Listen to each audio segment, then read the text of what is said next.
Chapter number 2 का, लेकिन हमने तो इसका टाइटल ही नहीं बदला। नहीं बच्चों, बदलना चाहिए था, बड़ी गलत बात है, लेकिन चले कोई बात नहीं, बात गलत बात को भी सही करना पड़ जाता है। तो हम ऐसा करते हैं, इसका ये वाला टाइटल काट के यहाँ कर देते हैं चैप्टर 2।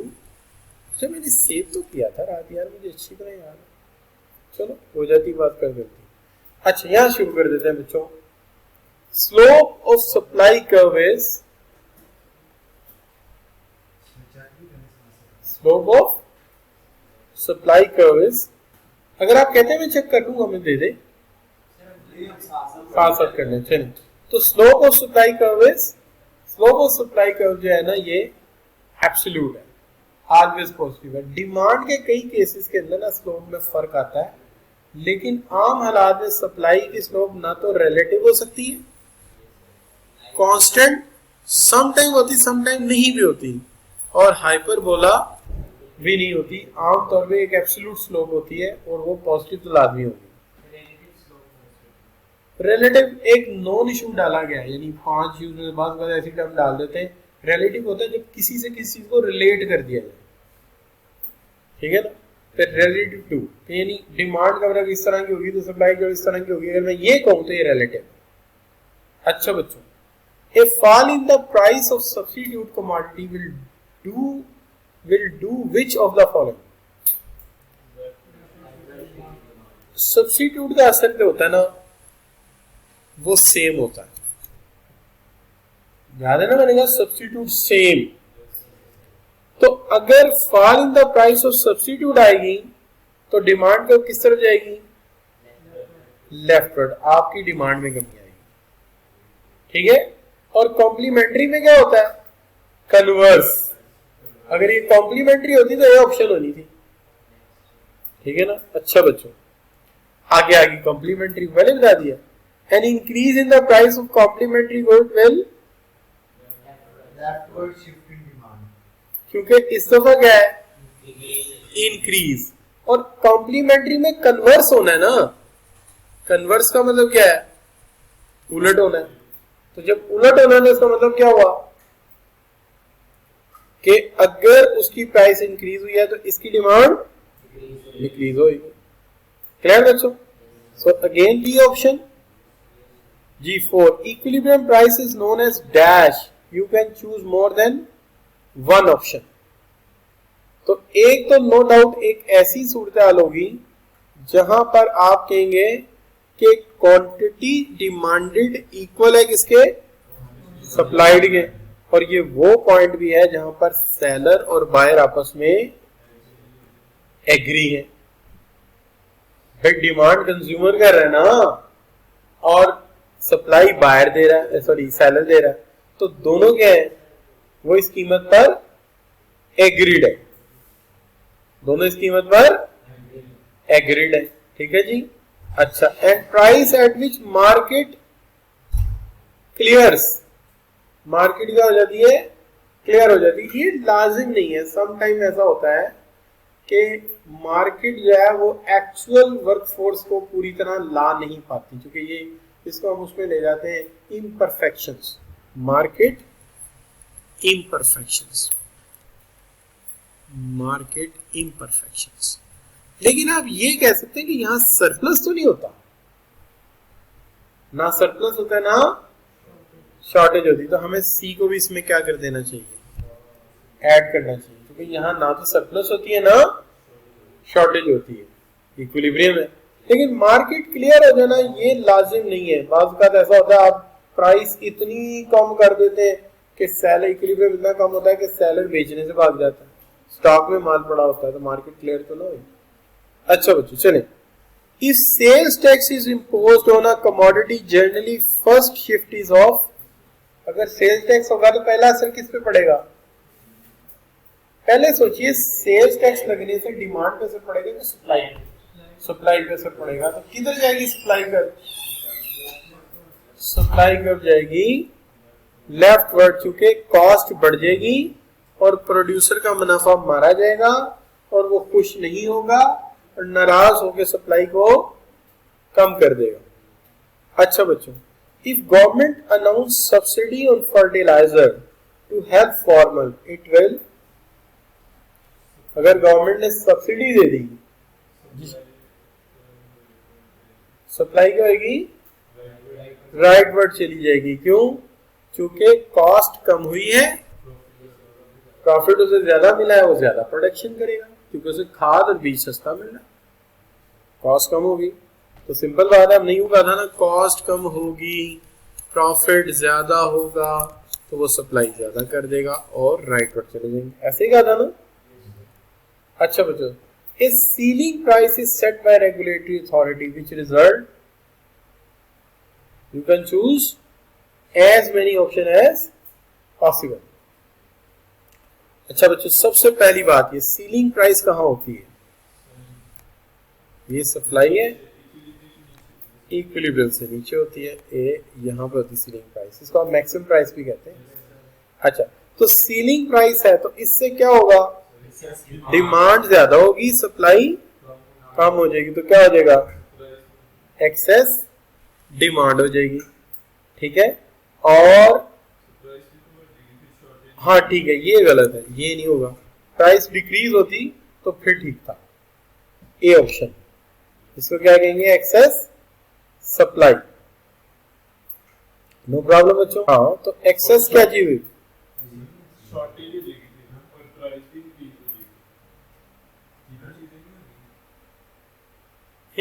ठीक है ठीक है, सही है, price cost fall in supply, नहीं वो लेटर ऑन का इफेक्ट है, हमें उस वक्त का इफेक्ट लेना होता है, वो बाद में हम देखेंगे क्या होगा, उस वक्त का इफेक्ट क्लियर करो और बात को खत्म करो। लंबी सोच रखेंगे फिर तो हम पेपर कर चुके, बस उस वक्त देखा कि क्या होता। चलिए, if government set price ₹85 in spite of the market price 150, we call it, हुकूमत ने 85 रुपए कीमत रख दी जबकि मार्केट में कीमत कितनी थी, ये क्या चीज है, ये सीलिंग प्राइस है, मैक्सिमम प्राइस है, प्राइस कंट्रोल भी है। क्लियर बच्चों? अच्छा जी, अब देखिए, if government imposes an effective floor price, floor price कहां बनती है जी, ऊपर बनती है, तो ऊपर क्या होगा, डिमांड कम होगी, सप्लाई ज्यादा होगी, तो ये कहता है you can choose an very option as possible. हम इसको क्या, ये मिनिमम प्राइस है, ये प्राइस कोड है, और क्या है, शाबाश, बस वही है, चलो ठीक है। अच्छा बच्चों, if government imposes an effective ceiling price for sugar, जी, it will lead to dash in price, कहां पे है जी कीमत, ये इक्विलिब्रियम प्राइस है, आपने ये प्राइस ले गए तो प्राइस क्या होगी, पहले से डिक्रीज हो गई ना, सीलिंग प्राइस जब भी रखेंगे मार्केट प्राइस से आप नीचे चले जाएंगे ना, तो मार्केट प्राइस से नीचे गए तो प्राइस क्या हो गई, डिक्रीज हो गई। क्लियर बच्चों? अच्छा जी, which of the following change will not leads to shift in demand of general tires? जी शाबाश, कौन कौन सी चीज यानी रिलेटेड है, कौन कौन सी चीज अनरिलेटेड है, ये ढूंढना है आपने, क्या ख्याल है जी? हाँ, प्राइस फॉर टायर से शिफ्ट नहीं होगा क्योंकि उसका प्राइम डिटर्मिनेंट है, और प्राइम डिटर्मिनेंट से क्या होता है, एक ही डिमांड कर्व के एक पॉइंट से दूसरे पर चले जाएंगे। बाकी प्राइस कार की उसकी कॉम्प्लीमेंट्री गुड है, पेट्रोल उसकी कॉम्प्लीमेंट्री गुड है, और रिपेयर एक्सपेंसेस भी उसके कॉम्प्लीमेंट्री गुड है। क्लियर बच्चों? तो यहाँ क्या होना चाहिए था, ए, ये हमने बताया ही नहीं, ऐसे ही आ गया था, मार्शल डिफाइंस पिछली दफा का चल रहा है ना, उसी के अंदर फिट गया होगा। अच्छा बच्चों, which of the following is not held constant while driving a demand curve? Not held constant, held constant नहीं, not held constant, प्राइस और क्वांटिटी, ये कांस्टेंट नहीं, वो दोनों तो कांस्टेंट हैं, ठीक है जी, नॉट हेल्ड कांस्टेंट। तो प्राइस और क्वांटिटी को हम कांस्टेंट नहीं रखते, बाकी सबको क्या कर देते हैं, कांस्टेंट कर देते हैं। क्लियर बच्चों, क्या सोचो?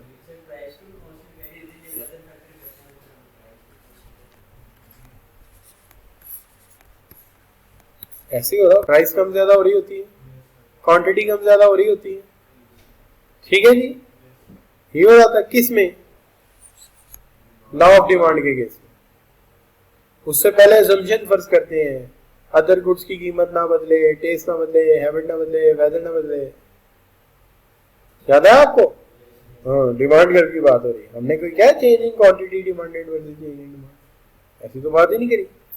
Demand curve of a normal good is downward sloping due to, demand curve जो है डाउनवर्ड स्लोपिंग है, क्यों?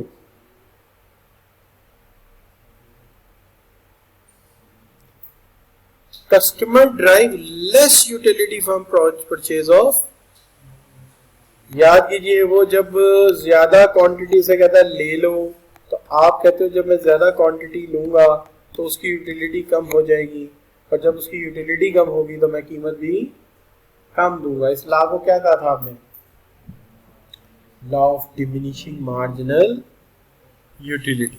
ये और ऊपर क्या है, कंज्यूमर ड्राइव मोर यूटिलिटी, नहीं, जब ज्यादा क्वांटिटी होगी तो यूटिलिटी कम होगी, डिमिनिशिंग होती है, ये गलत हो गया। और consumer can buy 75 unit in spite of 50 unit in the same, 800 रुपए इनकम है, उतने ही 800 रुपए में पहले कितने ले रहा था, 50, अब कितने लेगा, 75। पहले कितने ले रहा था, 50, अब कितने लेगा, ठीक होगी बात। And consumer buy more satisfaction with in the same 800 rupees, उसे 800 रुपीज में पहले से ज्यादा सेटिस्फेक्शन की जरूरत है। ज्यादा क्वांटिटी लेके ज्यादा सेटिस्फेक्शन लेना चाहता है, इसलिए कहता है मिकदार ज्यादा, जरूरत उसको ज्यादा है, लेकिन ज्यादा क्वांटिटी लेने से यूटिलिटी कम होती है, ये एक लॉ अलग है। लेकिन वो चाहता क्या है, हर कंज्यूमर यही चाहता है ना, उतने पैसों में पहले से ज्यादा मुतमईन हूं मैं। अच्छा बच्चों, एक good declare to be the complementary good for the other good if, पक्की बात है, इसमें सी भी डाल दिया है, दोनों सही है, चलो ठीक है, आपने भी दोनों चूज किए थे। अच्छा बच्चों, एक good declare to be substitute of the good for the other if you a, पक्की बात है। अब मैं दिमाग इस्तेमाल नहीं कर रहा। Increase in price of related good leads to increase in the quantity of other good, तो क्या सब्स्टिट्यूट में सेम इफेक्ट होता है, तो लिहाजा उसकी कीमत बढ़ने से इसकी क्वांटिटी बढ़ जाएगी। अच्छा, complementary good is considered where, जी कहता है the purchase of one good means that the similar good is not purchased. कहता है number of good are available as choice and any one out of them can be purchase, one good is free and other is has to be paid. इसमें से कोई भी ठीक नहीं है, सारे ही गलत हैं। कॉम्प्लीमेंट्री का मतलब तो होता है जॉइंटली डिमांडेड, इसमें कहाँ जॉइंटली डिमांडेड कोई नजर आ रहा है। एक में कह रहा है कि purchase of good mean similar good is not purchase, वो तो परचेज होनी चाहिए तभी कॉम्प्लीमेंट्री बनेगी। और एक में कह रहा है कि number of goods are available as choices, यानी इतनी चॉइस है कोई भी चीज ले लो, तो ये तो डिपार्टमेंटल स्टोर की बात कर रहे हैं, तो ये बात ही नहीं कह रहे। और ये सब्स्टिट्यूट है, आप सही कह रहे हैं, सब्स्टिट्यूट की बात कर रहे हैं।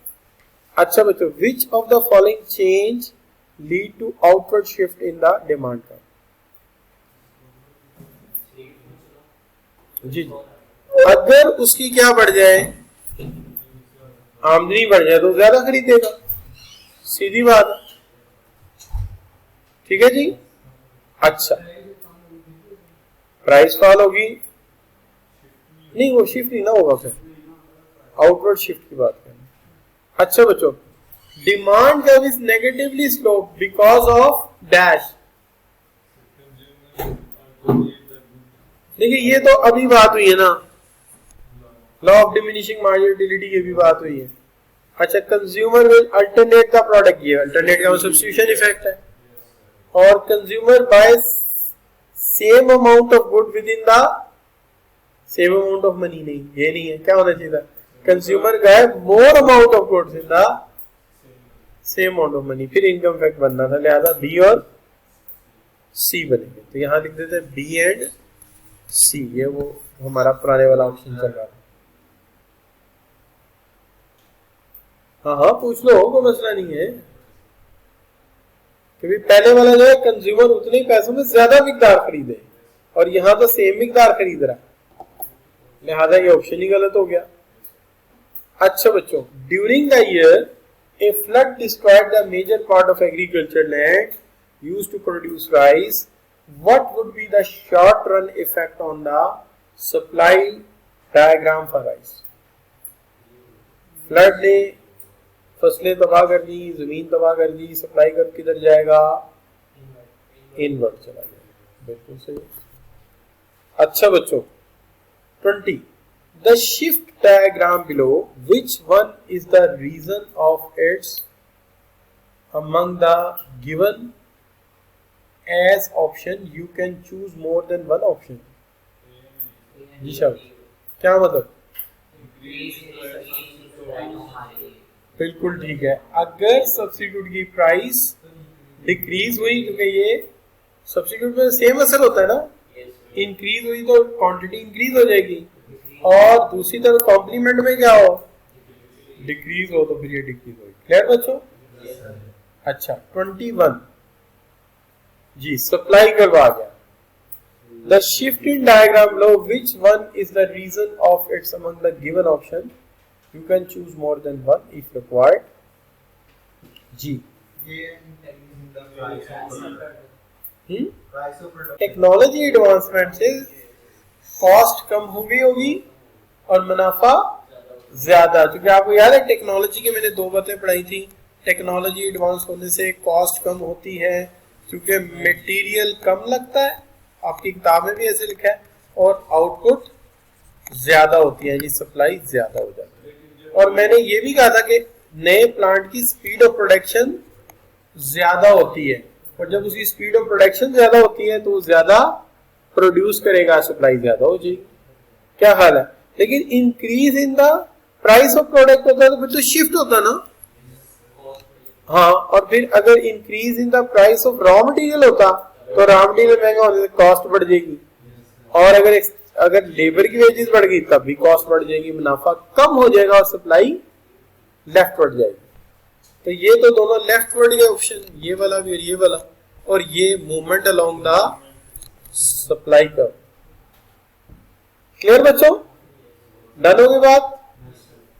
हमने सोचो में डाल दिया बच्चों को, ऐसा होना चाहिए। अच्छा बच्चों, in the given diagram moving from A point to B is price change हुई है, ठीक है जी। अच्छा जी, in the labour market unemployment is known as, हाँ, अगर आप वो देखिए, ये डिमांड फॉर लेबर है, ये सप्लाई फॉर लेबर है, वेज ये, अगर इससे ऊपर जाओगे तो अल्टीमेटली सप्लाई ज्यादा और डिमांड कम हो जाएगी। कौन सा ऑप्शन लेना चाहिए था? क्लियर जी? अच्छा बच्चों, demand for agriculture land is, ये ड्राइव डिमांड है, ये नेचुरल रिसोर्स है। याद है जब हमने फैक्टरी प्रोडक्शन पढ़े तो नेचुरल रिसोर्स में आई थी लैंड, क्या हाल है? और ये डायरेक्ट डिमांड नहीं है, और इसका कर्व हॉरिजॉन्टल हो ही नहीं सकता क्योंकि फिक्स्ड इन सप्लाई है। क्या हाल? डिमांड का हो सकता है कुछ चक्कर हो, लेकिन उसका लॉजिक नहीं बनती। अच्छा बच्चों, आगे क्या है? Demand curve for normal good is negatively slope because all of the substitution effect भी, इनकम इफेक्ट भी है, और law of diminishing marginal utility. अच्छा बच्चों, then further increase in the prices of petrol will lead to increase the dash, choose more than one option if needed, C and B. जब भी petrol महंगा होगा तो प्राइस ऑफ प्राइवेट, ठीक है, स्पीडो बस की डिमांड बढ़ जाएगी, बाइकिया की डिमांड बढ़ जाएगी, येलो कैब की डिमांड नहीं बढ़ेगी, पेट्रोल महंगा है और पेट्रोल ज्यादा खाती है गाड़ी, उसकी कीमतें बढ़ चुकी। हाँ नहीं, क्रीम नहीं ना, क्रीम तुम वो वाली लो ना, कार वाली क्रीम लो। बाइक क्या, मैंने बाइक क्या अलग नहीं कर दिया है ना बच्चों। और प्राइस ऑफ प्राइवेट कार, तो क्या होना चाहिए हमारे पास, सी डी और ई। बाइक का ऑप्शन नहीं था, कोई बात नहीं। फेयर्स ऑफ प्राइवेट इंटरसिटी बस में ये बढ़ जाएंगे, ठीक है। तो ये तीनों पे असर पड़ेगा। पेट्रोल महंगा होने से लोग बाइक क्या ज्यादा यूज करेंगे, सस्ता है, लोग स्पीडो बस ज्यादा यूज करेंगे, और लोग private intercity Farrukh Bandial bus service और लहू लोहान बस सर्विस ये ज्यादा यूज करेंगे। अच्छा बच्चों, demand for factor of production is known as derived demand. ये सवाल बड़ी दफा आता है यार, क्या खास बात है। Which one is not a complement of motorbike? 5 and 6. कौन से वाला?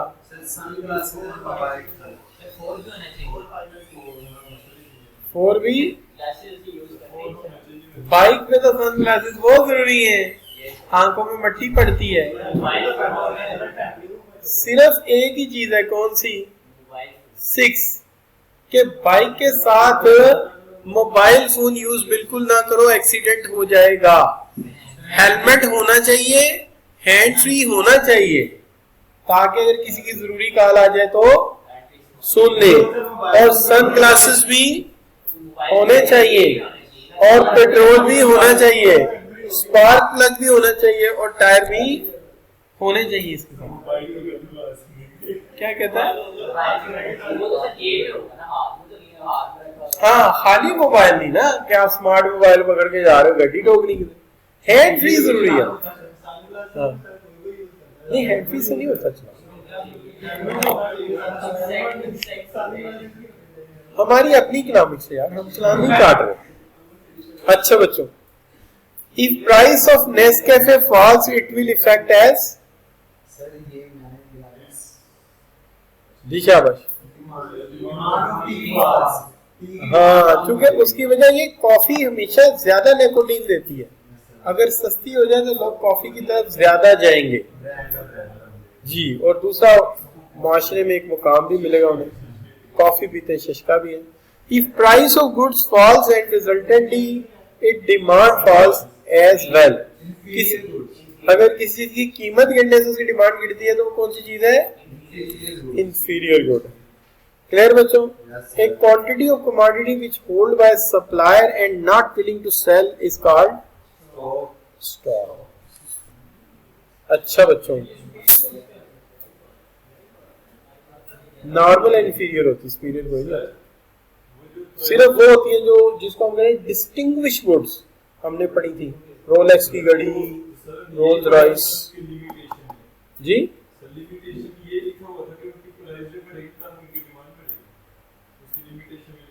तो सुपीरियर उसके साथ अटैच कोई नहीं था, डिस्टिंग्विश वाली थी ना। तो ये टर्म मैंने बनाई है, उन्होंने तो नहीं ना यूज की नोमेनक्लेचर।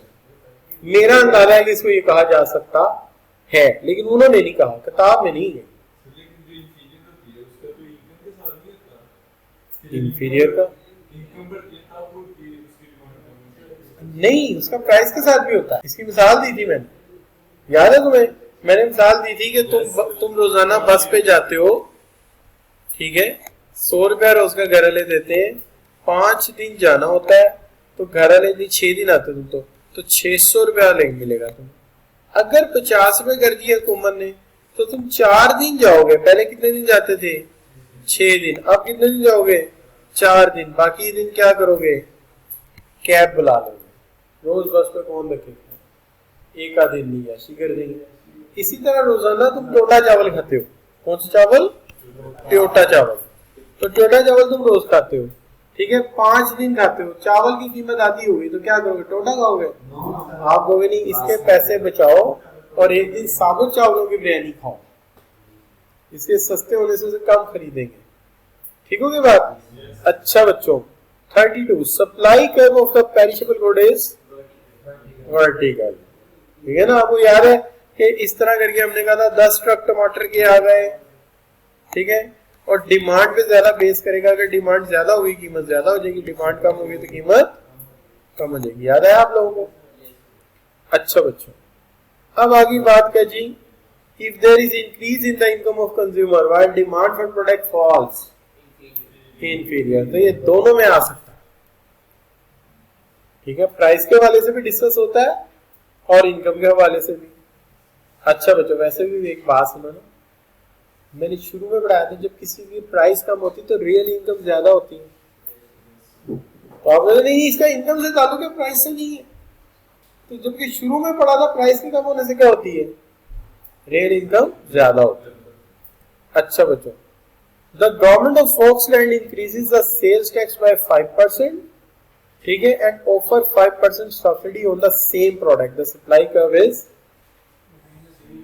सेम रहेगी, एक नेगेटिव फोर्स एक पॉजिटिव दोनों बराबर।